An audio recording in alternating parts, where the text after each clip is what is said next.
So over the last few years, I've been able to launch and scale multiple businesses to grow my income and experience true financial freedom. Now, looking back to when I was 18, I had no idea that any of this would even be possible. Back then, my life was a cycle on repeat: community college, installing hardwood floors with my dad, and working my other job helping care for kids with autism. At that time, it truly felt impossible to get from where I was to be able to even earn just $100,000 in a single year. Now, as someone who's been able to have some crazy months where I was making $500,000 for that month, or even some days, literally there were days where we're making $250,000. All of this basically started one night when I did research and looking up all the things I could try to do to become a millionaire in my 20s. Now, there were a ton of options, and I eventually found a path that I genuinely believed could work. Now, lucky for you, I'm going to be covering that exact 3-step framework that helped me get from 0 to over 7 figures currently today. Now, this first step might be somewhat surprising to you because you're going to have all these gurus telling you all these just dumb things. Strictly, they're dumb. I don't know how else to say it, but people are like, oh, you need to work so much, you need to kill yourself. No, like the first thing that you actually should be doing, you need to make money. Before even getting into my own business, I was still able to make some kind of income from the 2 jobs that I had. Before you start any business, you need some type of capital. Otherwise, you're going to be using sweat equity, which is kind of tough in the beginning because you have no skill to actually leverage, or it's to put yourself in debt. Now, you always have like the 0.01% of the population where they end up being the Mark Zuckerberg, and they start out of their garage and, they have like a $500 checking account, but then they're able to transform that in a large capacity. Even for me and my journey, it took me many, many years of hard work and dedication for me to get to where I'm at. Unless you want to take your chances and play those odds, I'd recommend the first thing you need to do is to start making consistent money. By the way, there are people that I know in my own life where they decided to take that risk, take that chance, and before making money, they're like, okay, I'm gonna drop everything and I'm gonna try to become a drop shipping millionaire by next month. Those people are just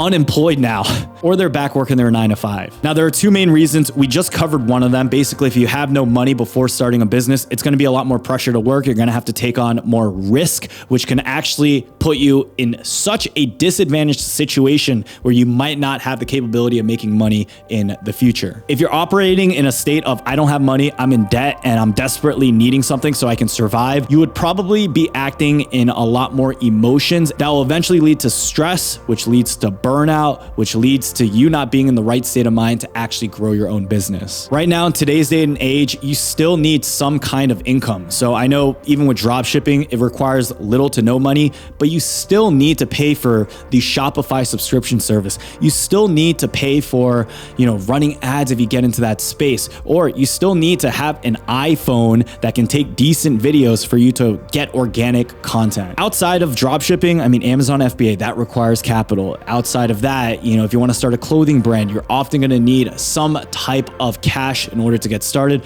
unless you go for the print on demand service business model. But I personally believe having cash or a runway is going to be a good way to start out any kind of venture. To do this, you're going to either want to pick up an apprenticeship or just pick up a job within your industry that you feel you'll be able to build skills that can apply to your business. So if you ask me, Brian, well, you worked, a job doing hardwood floors and you worked with kids with autism, that doesn't relate at any way in the business, but you're a successful business owner. How did that happen? Well, for me, here's what I'll say. You do not need to be working on Wall Street in order to have the Wall Street experience. You don't need to be working at the bank in order to be a master of financial literacy. You don't need to be working under a Fortune 500 company if you want to start your own business. These harder jobs that I worked in the beginning actually showed me more resilience and gave me skills that apply to business, such as discipline, such as endurance, such as wanting to change my life so bad because these jobs were so difficult. And I realized that it's not a matter of the job or the experience, but it's simply about where you put your time to. So while I was working, I remember some of the things I did on my commute was always listen to an audiobook that was recommended by other business people. I even think the best job might not even be trying to find a mentorship with one of the best companies out here, but it's instead doing something more chill chill where you can pop in your earbuds. You're maybe doing Instacart deliveries, you're doing Uber Eats, you're running grocery errands for other people. But during that time, you're able to at least listen and pick up some of the valuable information that's available, all for free out on the web. From there, if you have an idea of what you can do to provide value, narrow it down. Can you make a great website? Are you a decent graphic designer? Are you able to shoot with a camera? Are you good at speaking? Are you good at networking? Maybe you can go into sales. All of these different characteristics, if you are unable to know or identify what you can do or what your skill set is, that just means you need to go out more and try it. Too many people say, I'm not good at anything, and that is the worst mentality to have. I believe everyone is good at something, whether it's video games in the basement, which can lead to you being one of the top Twitch streamers to exist for the next generation, or for someone who is so good at just conversating and connecting with other people that you could be one of the best salesmen within your state. Nowadays, you don't even need a degree, and you could find a high-paying job by refining your skills in your late teens. Okay, now having all that said, what's the goal of the next step? Well, assuming you're starting from just $0, you build up and set aside at least $5,000 to $10,000. Look, with inflation right now, even if you had $1,000 or $3,000, you eat out a few times. You buy like a couple pairs of Lululemon pants, that's gonna be gone. I know a lot of people who are able to work within the restaurant industry, and over the course of just 3-4 months, they're able to put aside at least $10,000. So for the first step of your journey, before you go crazy with like buying a course or a mentorship program, save and put aside at least $10,000. This is gonna give you a lot more emotional stability, so you're not worried about finances and that you're operating within a zone of abundance. And look, $10,000 is a lot of money. I don't care what anyone says. Back then, I had $2,000 at most to my name, and back then I felt rich with that amount.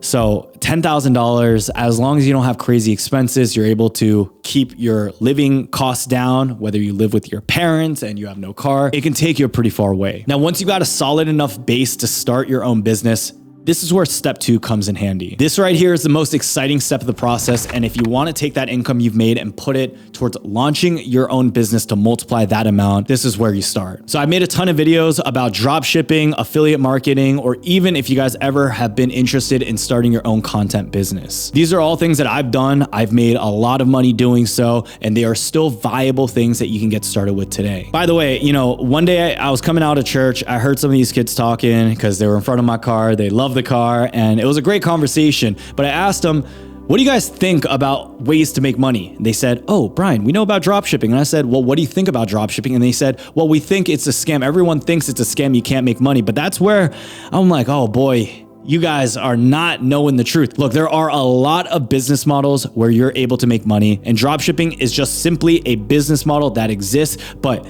I would say right now with AI, with UGC content, with things like TikTok ads, TikTok shop, there are ways that you can fully monetize and have even better odds than what I did 4 to 5 years back. I remember in those days, I couldn't get any additional copy from my website. I had to learn to build my website. I had to learn to set everything up. There were barely any YouTube videos talking about this stuff. And at that time, I was still able to make over $120,000 my very first year of getting into the space, testing out some products, and then scaling that business. Shortly after my dropshipping days, we went into starting a marketing agency with one of my business partners, and that was going by great. Back then, the issue was that technology was a bit more limited. Like, we did not have TikTok to be able to have such a good, sophisticated targeting algorithm that exists today. But I believe the problem right now isn't the lack of information like what I experienced, but it's actually an abundance of information and clearing out through the weeds on what the right things are. So marketing agencies, dropshipping businesses, affiliate marketing businesses, even starting a own content business where something like a newsletter, a blog, a Twitter account, a YouTube account, or even streaming on Twitch, there are ways that you can make a lot of money. You just have to figure out what you want to do. What I also want to stress is that you cannot get discouraged when a business fails, because I had many businesses that didn't take off. I wouldn't say that they failed, but I realized at a certain point, you start evolving, you start learning skills, and you start realizing there are some businesses that are worth doing, that are not as stressful. And there are some businesses that are simply just not worth it because it is very stressful and it feels like you're working a 9 to 5 where you're managing 20 different clients at once. Out of all of this, the goal isn't to have a successful business right off the bat. The goal is to start businesses, to execute, and to start developing the mindset that I see a lot of these very successful entrepreneurs have. Now, by the way, I've been within this space for quite a bit of time now. A lot of my friends are all multimillionaires. It's kind of crazy saying that. And there is one key principle that I've noticed amongst all of them. This principle here, the one thing that I notice all of them have in common is the fact that they just don't give up. I can't tell you the last time I decided to take just a full day off or a full week off, not thinking a lick about work. Business is going to be meant for someone who loves business. And if you don't know if you love it yet, it's because you haven't tried. It took me not only many days, but it took me many different businesses in order for me to finally get the click of, wow, I really love doing what I do. So try new things, fail often, pick yourself up, try again, and eventually when something clicks, take that, ride the momentum, and eventually you'll look up out of the water and realize, wow, I made $100,000 last year, $100,000 the year before that, $300,000 before, and then this year we're on track to make $500,000. You already became a millionaire. So for step 3, you need to learn to invest. And this happens in a framework of 4 different ways. Invest it back into your business by hiring good talent. Invest it back into yourself through going to conferences, coaching, mentorships. Invest it into large companies through the stock market, or invest it into smaller startups and build more businesses. So let's start from the top down. I got to a point where I realized that I had no time to live, meaning I could not hang out with my family. I had to turn down a lot of vacations. And even before, I had my friends all the time. Yo, Brian, you trying to do this? You trying to make moves? You trying to go out? You trying to eat here? I did not even have time to go to the gym, to eat at certain places. At that point, it was working 16, 18 hours a day, barely getting any sleep, and then eventually getting burnt out. Let me tell you from firsthand experience, a team is everything. And without a good team, you can lose, because business at the end of the day is also an endurance game. It's not about how fast you get to the top, but it's about how long you can stay there for. A team will not only help you build the systems, but it's going to help you get your own time back so you can focus on the big picture stuff. A recent book that I've been loving so much is titled Great CEOs Are Lazy. This is awesome because it talks about the power of delegation, and when you invest your time into others and you multiply the effort, you realize right now in this society, we're living in very, very amazing times where my reach, my power starts to get expanded exponentially, where instead of me talking to one person, like for 50 minutes, I can talk to this mic right now and talk to 1,000 people at a time. Even more than that, this channel has now gotten more than 60 million views. So we're talking to millions of people at a time. Another example though goes into hiring. If you find the right people, the right good person, they can do a job better than you ever could. And for me, an example, like editing. I did not like editing. I just did it because I got through it. And look, granted, there were moments where I liked putting in certain things and certain jokes, but at a certain point I realized if someone can do this better than me, they enjoy doing it, they have much more talent than me, they can expand their horizon. This is one of those instances where you multiply your value, you pay them, you give them a job so that they can suffice, and in exchange, they're going to be giving you a good result that can also help a business or your content grow. Second thing, investing it back into yourself through conferences. Look, guys, I'm shaking my head right now because there were so many instances early on where I could have saved myself a lot of time in hiring the right coach, hiring the right mentor, but I had to make a lot of mistakes on the way in order for me to get to where I'm at now. One thing though that did change my life a lot that I did do way early on was going to as many conferences as possible, networking with others, and then eventually building my own mastermind. In my most recent conference where Kajabi, a company, flew me out to, shout out to Blake for getting me those tickets, I appreciate it. Guys, that energy was amazing. And since then, I've just had this fire in me and like starting businesses, taking our content to the next level. And it's really those moments where if I look back, when I had the most pivotal moments within my business and my life, it was actually meeting these people and getting this information in person. Number 3, invested into large companies. Look, your money can only work for you so much. If you get to a point where you're balling out with your business, you're making $1 million a year, you eventually want to invest that into other companies where they can make money even for you. This is the principle where even in the popular book, Rich Dad, Poor Dad, they talk about the concept, your money works for you and you do not work for your money. So to get your money to work for you, if you have a lot just sitting in your cash savings account, that money ain't doing anything. Put it into a company like Apple that is doing all the work, that is gonna keep growing, that pays you out either dividends or grows as an asset. Now, an easy way to get started today with investing into stocks is, first of all, by picking up to 20 free stocks with both Moomoo and Webull, linked down below in the description. And there you go, from my words to you through this computer and whatever mobile phone device you're watching. I just still hooked you guys up with some free stocks at no cost to you. So that is one way to get started. Number 4,